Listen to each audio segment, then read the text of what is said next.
세 번째 결혼이 방송되었습니다.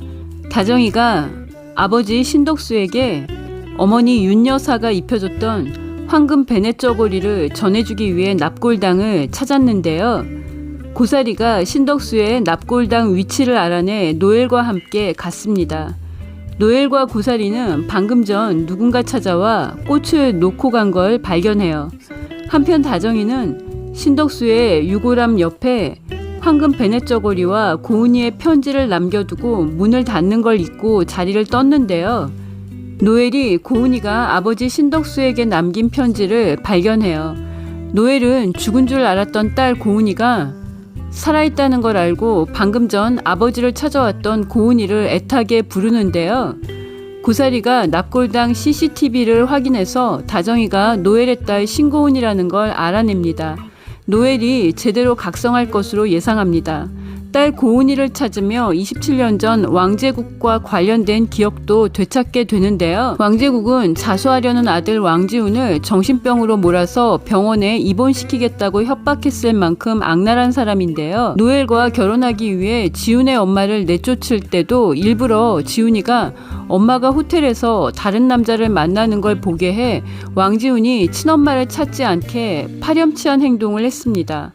노엘이 2년 전 신덕수를 만나기 전까지 딸 고은이에 대한 기억을 모두 잃었던 게 가장 이상한 점인데요. 왕제국이 지금 다정이에게 안나를 인질로 협박하는 걸 보면 27년 전 노엘이 딸을 찾으러 가는 걸 막기 위해 지하 와인 창고에 가두고 불법적이고 비인간적인 일을 노엘에게 자행했을 것 같습니다. 왕회장의 재력은 강세란처럼 모든 증거가 명명백백한데도 무혐의 처분을 받게 할 정도라 노엘의 돌아온 기억 속 충격적인 진실을 밝히는 게 왕제국을 감옥으로 보내는 키가 될 가능성이 높아 보입니다. 이때 노엘이 왕회장이 지훈의 엄마에게 저지른 파렴치한 일도 밝힐 것으로 예상합니다. 한편 강세란이 현행범으로 체포되고 천혜자와 최영식이 도망쳤는데요. 최영식은 윤 여사 납친 미수 외에 양집사를 오토바이로 쳐서 의식불명에 빠지게 한 후 뺑소니를 쳤기 때문에 살인 미수죄로 중형을 받을 것 같은데요. 천혜자가 정다정 납치에도 관여했고 윤 여사 납치에도 관여했는데요. 미수로 끝나고 도망 중이에요. 그런데 천혜자가 저지른 가장 큰 죄는 27년 전에 신덕수의 딸 신고은을 김 씨를 통해 대전 국밥집에 500만 원 받고 팔아 넘긴 건데요. 얼마 전에 김 씨가 방송에서 왕제국과 정다정의 인터뷰를 보고 천혜자를 찾아와 3천만 원을 요구했습니다. 천혜자가 김 씨에게 3천만 원을 주는 장면이 나오지 않았습니다. 김 씨가 정다정이 보배정 진짜 손녀라는 걸 알고 찾아와 천혜자가 중형을 받게 할 수 있다고 27년 전 일을 밝힐 가능성이 있습니다. 김 씨도 나쁜 인간이라 천혜자가 잡히면 자신도 소득 없이 잡혀갈지도 모른다는 생각에 형을 경감받거나 천혜자를 제보하는 대신에 돈을 요구하러 찾아올 것 같습니다.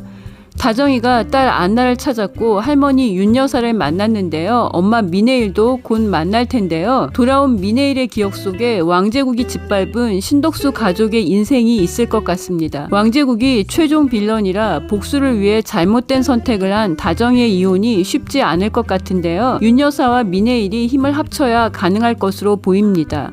구독과 좋아요는 저에게 큰 힘이 되고요. 저는 다음 리뷰로 돌아오겠습니다. 시청해주셔서 감사합니다.